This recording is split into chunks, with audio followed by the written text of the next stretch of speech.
عقبہ ابن عامر نے بھی مختصر سے سوال کیا، من نجاح یا رسول اللہ، یہ اللہ کے رسول، نجات کیسے ہوگی، خلاصی کیسے ہوگی، جھگڑوں اور مصیبتوں سے، مسائل سے ہم کیسے نکل سکتے ہیں؟ یہ دنیاوی اعتبار سے بھی کہہ رہے تھے، اور اہل علم نے لکھا کہ ان سے مراد ان کی اخروی مسائل بھی تھے، کہ دنیا کے مسائل ان سے بھی ہم کیسے باہر نکلیں، اور آخرت کے جو مسائل ہیں، پریشانیاں ہیں، اس سے بھی ہمیں کیسے نجات حاصل ہوگی۔ دونوں طرح سے نجات کا سوال کیا۔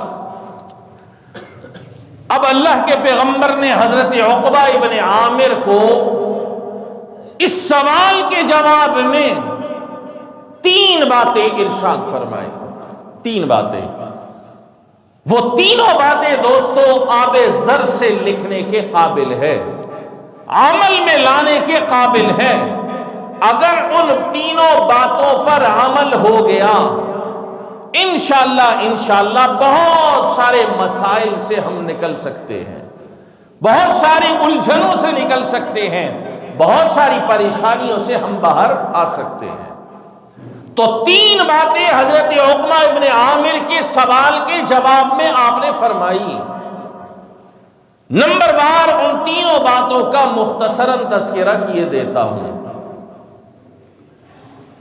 پہلی چیز اللہ کے حبیب نے جو ارشاد فرمائی حضرت عقبہ ابن عامر سے، فرمایا امسک لسانک، پریشانیوں سے، مصیبتوں سے، جھگڑوں سے نکلنے کے لیے اور نجات کیسے تمہیں ملے گی، کیسے حاصل ہوگی، اس کے لیے پہلی چیز ارشاد فرمائی امسک لسانک، اپنی زبان کو کنٹرول میں رکھو، اپنی زبان کو کنٹرول میں رکھو، اس کے ذریعے سے تمہیں نجات حاصل ہو جائے گی، بہت سارے مسائل سے بچ جاؤ گے۔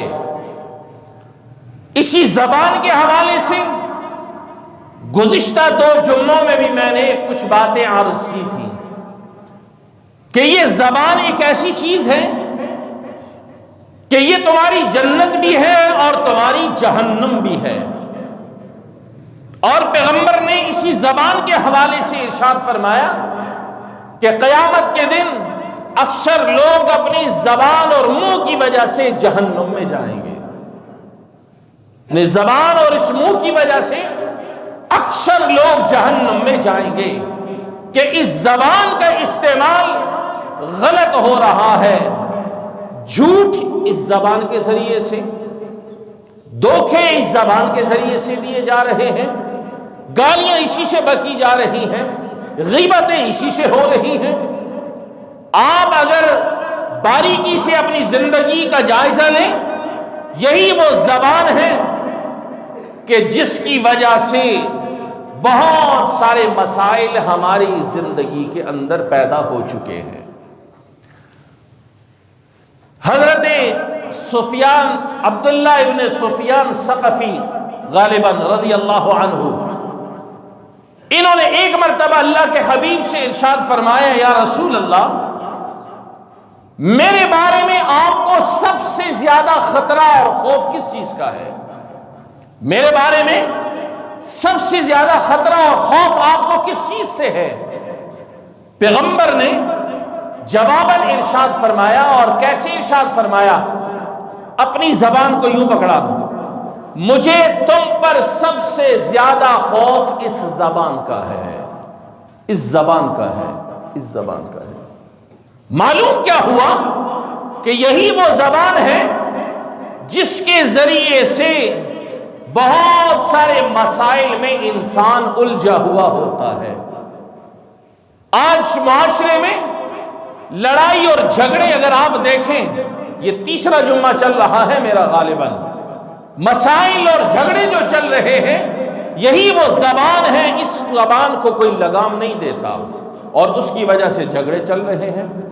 حدیث میں آتا ہے جب صبح ہوتی ہے، صبح ہوتے ہی جسم کے سارے اعضاء اس زبان کی طرف متوجہ ہوتے ہیں اور اس کو کہتے ہیں کہ اللہ کے واسطے ہم پر رحم کرنا، ہمارے بارے میں اللہ سے ڈرنا۔ کون کہہ رہا ہے؟ جسم کے یہ اعضاء اس زبان کو روزانہ صبح کہتے ہیں، کیا کہتے ہیں؟ ہمارے بارے میں اللہ سے ڈرنا۔ اگر تو سیدھی رہے گی تو ہم بھی سیدھے رہیں گے، اور اگر تو سیدھی نہ رہی تو ہم بھی سیدھے نہیں رہیں گے۔ کیا مطلب؟ کہ تو اگر منہ سے صحیح چلے گی، زبان کا استعمال تیرا صحیح ہوگا تو ہم بھی پورا دن محفوظ رہیں گے، اور اگر تو اس کو غلط استعمال کرے گی، بولے گی تو، لوگوں سے مار ہمیں پڑے گی، لوگوں سے مار ہمیں پڑے گی۔ تو منہ کے اندر چھپی ہوئی ہے، نظر نہیں آ رہی، بول کے اندر ہو گئی۔ اب تیری وجہ سے کچھ جو بھی ہوگا وہ ہمارے ساتھ ہوگا، تیرے ساتھ نہیں ہوگا۔ تو صبح روزانہ یہ سارے اعضاء جسم کے متوجہ کرتے ہیں اور کہتے ہیں زبان سے ہمارے بارے میں اللہ سے ڈرنا۔ تو سیدھی رہے گی تو ہم بھی سیدھے، تو ٹیڑھی ہوگی تو ہم بھی ٹیڑھے، اس وجہ سے کہ تو بول کے اندر ہو گئی۔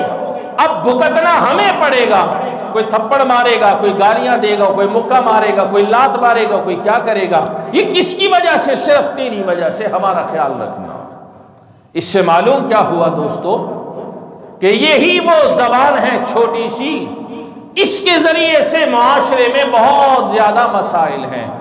اسی وجہ سے نے کہا کسی نے کہ جرمہ صغیر جرمہ کبیر، کہ اس کا حجم اور اس کی لمبائی چوڑائی تو بڑی مختصر ہے، لیکن اس کے جرم بہت بڑے بڑے ہیں، جرم بہت بڑے بڑے ہیں۔ زبان کتنی ہے؟ اتنی ہے، اتنی ہے، اتنی ہوگی بس، سائز اس کا بہت چھوٹا ہے، لیکن جرمہ کبیر، اس کا جرم بہت بڑا جرم ہے۔ یہ جب بولنے پہ آتی ہے وہ گل کھلاتی ہے کہ الامان والحفیظ۔ تو اسی لیے فرمایا کہ تمہاری زبان تمہارے لیے جنت بھی ہے، تمہاری زبان تمہارے لیے جہنم بھی ہے۔ اب اسی زبان کے ذریعے سے کیا کچھ ہو رہا ہے۔ گھروں کے جھگڑے اگر آپ دیکھیں، یہی وجوہات ہیں، چل رہی ہے۔ ایک مشین ہے جو صبح آنکھ کھلتی ہے تو چلنے پہ لگتی ہے، رات کو جب تک سوتا نہیں ہے یہ چل ہی رہی ہے۔ اس سے کیا کچھ نکل رہا ہے پتہ ہی نہیں، اور بسا اوقات اس زبان سے وہ کچھ نکل جاتا ہے انسان کو پتہ بھی نہیں چلتا۔ پتہ بھی، ایک جگہ پہ ساس اور بہو کی لڑائی ہو رہی ہے، بہو بولے جا رہی ہے، کسی نے کہا خاموش ہو جاؤ۔ کیا کہہ دیا ساس نے؟ ساس سے پوچھا کسی نے تو تم نے کیا کہا؟ میں نے تو کچھ بھی نہیں کہا، میں نے تو اس کو کچھ بھی نہیں کہا۔ تو کہا پھر یہ اتنا زیادہ بول کیوں رہی ہے؟ تو ساس نے جواباً یہ کہا، میں نے تو صرف اتنا کہا کہ کتیا چپ ہو جا، کتیا چپ ہو جا، تو کیوں بول رہی ہے؟ اس کے بعد سے یہ بولے جا رہی ہے اور بولے جا رہی ہے۔ اب لفظ کتیا کا کہہ دینا بظاہر اس ساس کے ہاں کوئی اہمیت نہیں رکھتا، ایک عام سا لفظ ہے، لیکن اس کتیا کے لفظ نے پورے گھر کا ماحول جھگڑا ہوا ہے، پورے گھر کو اپنے لپیٹ میں لیا ہوا ہے، اور ساس اور بہو اور سارے گھر کے ماحول کو خراب کیا ہوا ہے۔ اور ساس اپنی جگہ مطمئن بیٹھی ہوئی ہے، میں نے تو کوئی بڑی بات نہیں کی۔ تو یہ زبان ایک ایسی چیز ہے، اس سے بسا اوقات انسان وہ کچھ بول جاتا ہے کہ اندر سے انسان مطمئن ہوتا ہے میں نے تو کوئی بڑی بات نہیں کی، لیکن وہ اگلے کے دلوں کو چیر کے رکھ دیتی ہے۔ اسی میں لیے عربی کا ایک شعر ہے، جراحات السنان لها التیام ولا یلتام ما جرح اللسان۔ نیزے اور تیر کے جو زخم ہوتے ہیں وہ لگنے کے بعد مٹ جاتے ہیں، لیکن زبان سے لگے ہوئے زخم وہ مٹتے نہیں۔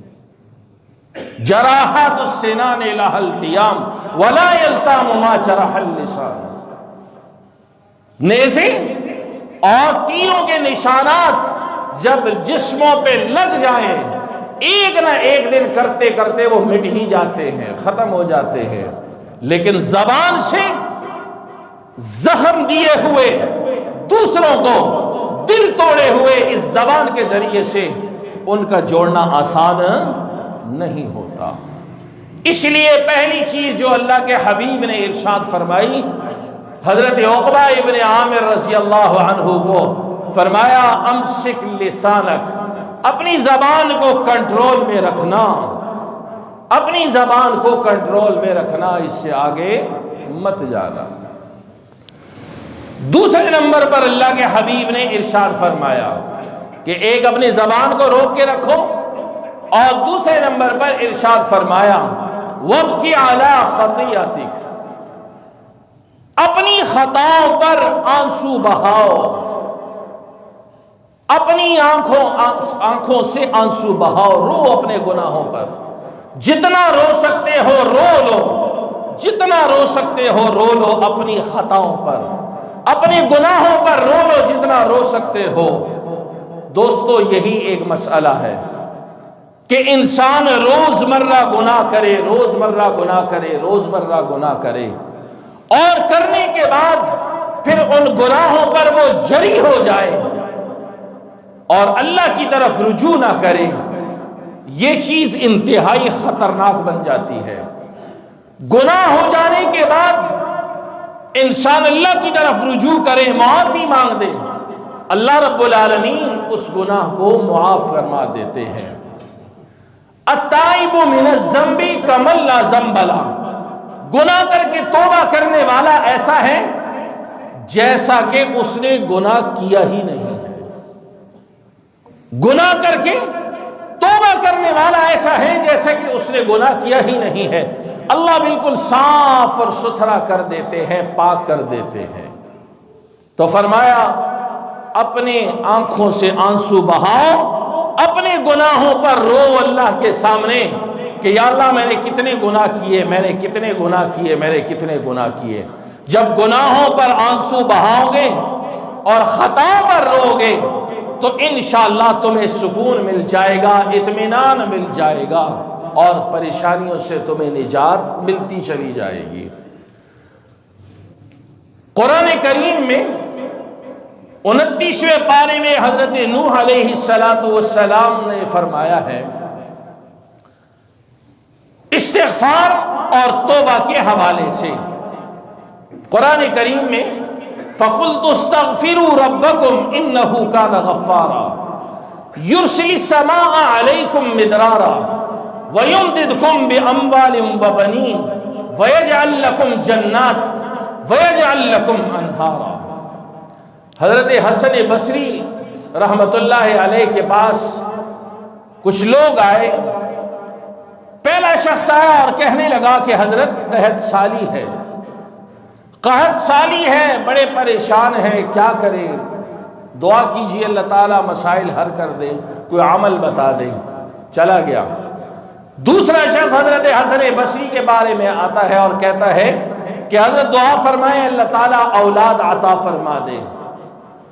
تیسرا شخص آیا، کہنے لگا حضرت حسن بصری سے کہ حضرت دعا فرمائیے، مالی تنگی ہے، مشکلات ہیں، ہاتھ بڑا تنگ ہے، معاشی حوالے سے پریشانیاں ہیں۔ حضرت حسن بصری نے جب تینوں کی باتیں سنی تو جواباً قرآن کریم کی یہ 29ویں پارے کی آیتیں تلاوت فرمائی۔ فرمایا فَقُلْتُ اسْتَغْفِرُوا رَبَّكُمْ إِنَّهُ كَانَ غَفَّارًا، اپنے رب کے سامنے توبہ اور استغفار کرو، إِنَّهُ كَانَ غَفَّارًا، وہ معاف کرنے والا ہے۔ اب معافی کے نتیجے میں کیا ہوگا؟ يُرْسِلِ السَّمَاءَ عَلَيْكُمْ مِدْرَارًا، آسمان سے اللہ بارش کو برسا دے گا۔ وَيُمْدِدُكُمْ بِأَمْوَالٍ وَبَنِينَ، اللہ تمہارے مالوں کو اندر بھی ترقی دے دے گا اور تمہیں بچے بھی دے دے گا، بیٹے بھی دے دے گا۔ بِأَمْوَالٍ وَبَنِينَ، مال بھی اللہ تمہیں دے دے گا اور تمہیں اللہ بیٹے بھی دے دے گا۔ يُرْسِلِ السَّمَاءَ عَلَيْكُمْ مِدْرَارًا، وَيُمْدِدْكُمْ بِأَمْوَالٍ وَبَنِينَ وَيَجْعَلْ لَكُمْ جَنَّاتٍ وَيَجْعَلْ لَكُمْ أَنْهَارًا، تمہارے لیے باغات کر دے گا، لہلہا دے گا، تمہارے لیے نہروں کو جاری کر دے گا۔ تو تین الگ الگ افراد آئے، تینوں نے اپنا اپنا مسئلہ پیش کر دیا۔ کسی نے حضرت حسن بصری سے پوچھا کہ سوالات الگ الگ کیے ہیں، مسائل الگ الگ ہیں، جواب آپ نے ایک ہی ارشاد فرمایا، کہاں قرآن کریم میں موجود ہے، اگر کوئی مالی مشکلات کا شکار ہے استغفار کی کثرت کرے اللہ مشکلات سے نکال لے گا۔ کسی کی اولاد نہیں ہے، بیٹے نہیں ہیں، کثرت سے استغفار کرے اللہ اولاد عطا فرما دے گا۔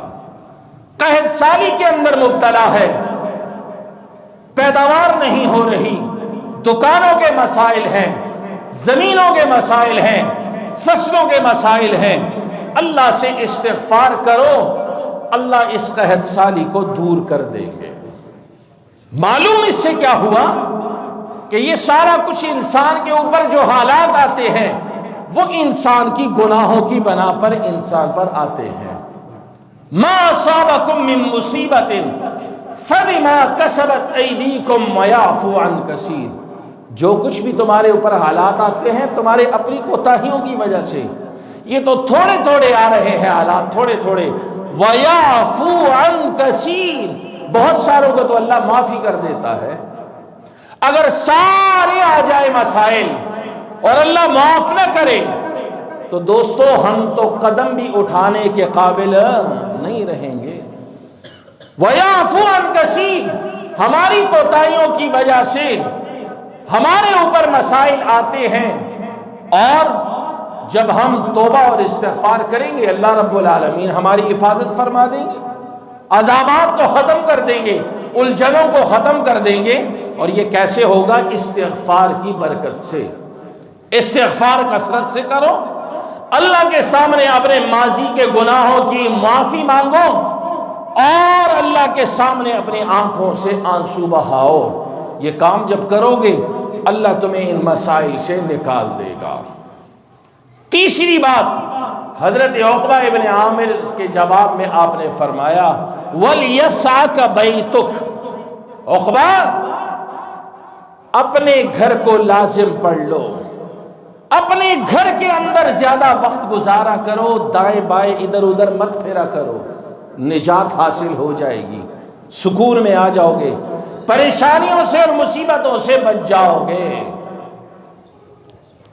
اپنے گھر کو لازم پکڑو، اور گھر سے باہر صرف ضرورت کے لیے جایا کرو، بہت زیادہ نکلنا اچھا نہیں ہے۔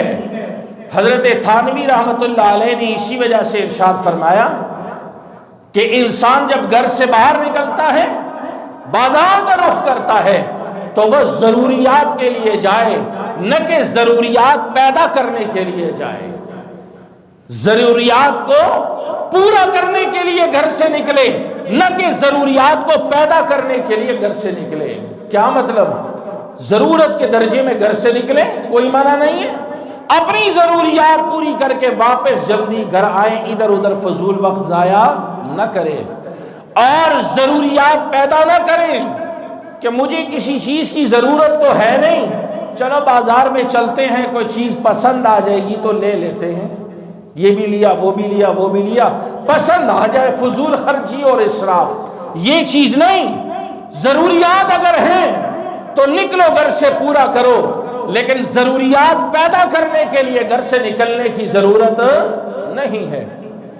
خاص طور پر خواتین کو دیکھیے، مردوں کا تو اتنا شاید نہ ہو، خواتین کا چلو ویسے چلتے ہیں، بازاروں کے اندر گھومتے ہیں پھرتے ہیں، کوئی چیز ہے پسند آ جائے تو لے لوں گی، اب یہ لے لوں گی پسند آ جائے اس کی ضرورت نہیں ہے، ایک ایک چیز لے لیتی ہیں، ایک ایک جوڑا ملبوسات کا لیتی ہیں، لاکھوں کا لے لیتی ہیں، ایک دفعہ پہننے کے بعد دوبارہ استعمال میں نہیں آتا۔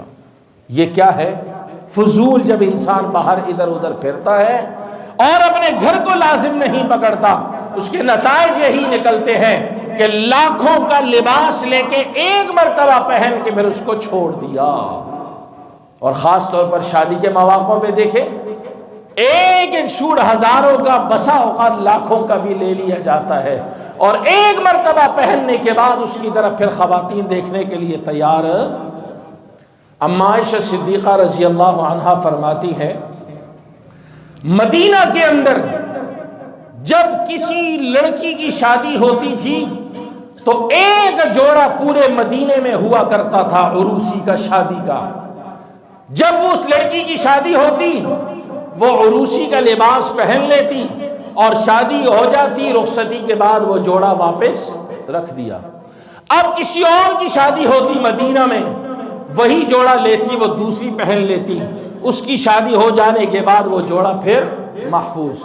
تیسری کی شادی ہوتی، وہ عروسی کا جوڑا لے لیا جاتا، استعمال کرنے کے بعد پھر رکھ دیا جاتا۔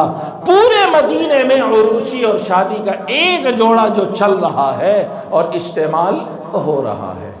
تو یہ کس چیز کا نتیجہ ہے کہ وَلْيَسْعَكَ بَيْتُكَ، کہ اپنے گھر کے اندر جب انسان نہیں رہتا، ادھر ادھر دائیں بائیں چلتے ہیں، وہ دیگر گناہوں کے اندر تو مبتلا ہوتا ہی ہوتا ہے، وہ فضول خرچی اور اسراف کے اندر بھی مبتلا ہو جاتا ہے۔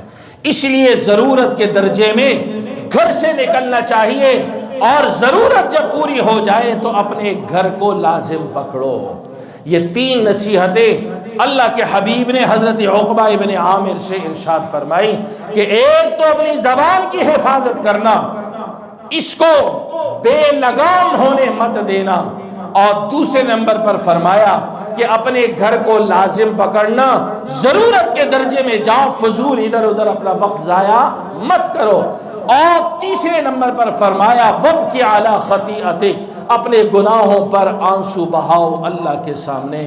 یہ تین کام جب کر لوگے تو انشاءاللہ تمہیں دنیا کے اندر بھی مسائل سے اللہ نجات دے دے گا، اور اخروی زندگی جو ہمیشہ کی زندگی ہے، اس زندگی میں بھی اللہ تمہیں مسائل اور مشکلات سے نجات دے دے گا۔